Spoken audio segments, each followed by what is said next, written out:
How to add comment section into your Google website. Hey guys, in today's video I'll walk you through the step-by-step process of how to add a comment section on your Google sites. First of all, I'll select a site. Let's take this portfolio as an example.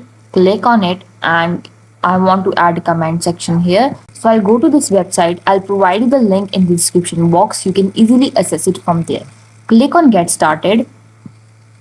Click on I want to install Disqus on my site. Here type your website name, click on category, select your category and then click on create sites. As you can see, here are some plans but they are paid. Scroll down and here you will see a basic plan which is absolutely free. Click on subscribe now. If you have any of these platforms, you can also copy a code from here. As you can see here we cannot see the Google sites, so I'll scroll down and I'll click on I don't see my platform listed. Install manually my universal code. Click on it. Scroll down again and here you will see your code. I'll copy the code.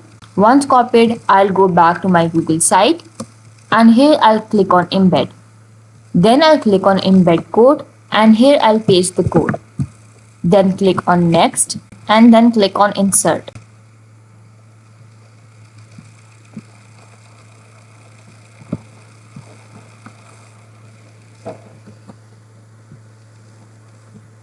Let's edit it and here it is. This is how you can add comment section to your Google website. I hope the video helped you. Remember to give this video a thumbs up if you found it useful and subscribe our channel for more tips and tricks and tutorials.